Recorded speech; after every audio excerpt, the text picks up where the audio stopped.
துறவு அப்படிங்கிறது என்ன? அதுதான் நான் அடுத்த சப்ஜெக்ட்.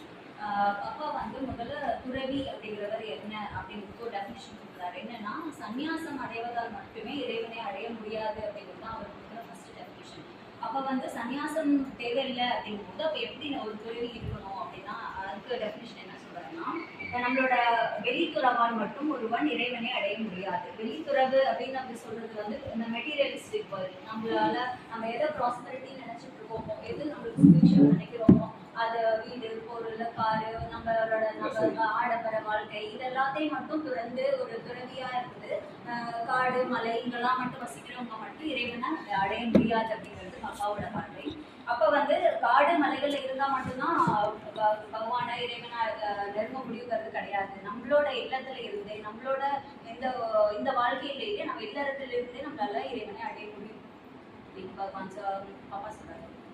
அப்ப துறவியா இருக்கணும்னு அவசியம் இல்லை, எதையும் துறக்கணும்னு அவசியம் இல்லை, இல்லறத்துல இருக்கணும் அப்படின்றாங்க. அப்ப அதோட கண்டிஷன் என்ன அப்படின்னா, ஒரு கண்டிஷன் சொல்றாரு. என்னன்னா, அகத்துறவு வேணும் அப்படின்றாரு. நம்ம எங்க வேணா இருக்கலாம், எல்லாத்தையும் துறந்து காடு மலைக்கு போனவங்களால கூட இறைவனை அடைய முடியாம பல பேரை நான் பார்த்திருக்கேன். அப்ப வந்து இல்லறத்துல இருந்தே, இந்த வாழ்க்கையில இருந்தே நம்மளால இறைவனை அடைய முடியும். அப்போ அந்த அகத்துறவு வேணும். அகத்துறவு அப்படிங்கிறது என்னன்னா, வெளியில வந்து இறைவனை தேடாம உனக்குள்ள அந்த இறைவனை தேட ஆரம்பிக்கணும். ஏன் அப்படின்னா, வெளியில ஏன் நம்ம காடு மலையில எல்லாம் இருக்கணும் அப்படின்னு அவசியம் இல்லை அப்படின்னா, இந்த பிரபஞ்சமே அந்த இறை அருளால உருவானதுதான். இந்த எப்படி நம்ம ஒரு பீஸா பேஸ் வந்து கீழே இருக்கு, அந்த பேஸ்ல எப்படி நம்ம சின்ன சின்ன இதர டாப்பிங்ஸ் போடுறோமோ, அது மாதிரி அந்த பேஸ் தான் இந்த பிரபஞ்சம், அந்த காஸ்மிக் எனர்ஜி, அந்த பிரம்மம், சுப்ரீம் பவர் வந்து அந்த பேஸ். அந்த பேஸ்ல தான் நம்ம அங்கங்க இருக்கோம். அப்ப நம்ம போய் எங்கேயோ கொண்டு போய் இறைவனை தேடணும் அவசியம் கிடையாது. நம்ம இருக்கிற இடத்துல இறைவன் இருக்காரு, அதை விட நமக்குள்ளேயே இறைவன் இருக்காரு அப்படிங்கிறது பாப்பாவோட பார்வை. அப்ப நமக்குள்ளே இறைவன் இருக்காருங்கும் போது இறைவனை அடையறதுக்கான சில வழிகளை நம்ம செய்யணும். என்னன்னா அப்படின்னா, இறைவன் வந்து நான் அப்படிங்கிற அகங்காரத்தை முதல்ல அழிக்கணும்.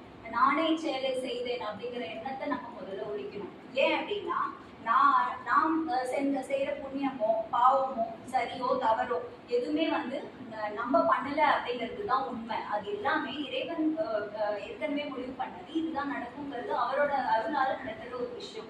இப்ப நானே பண்ணல அப்படிங்கும் போது நான் அதை பத்தி கவலைப்பட மாட்டேன். அது நான் சரியா பண்ணிருக்கேன் தப்பா பண்ணிருக்கேங்கிற ஜட்ஜ்மெண்ட் எனக்கு வராது.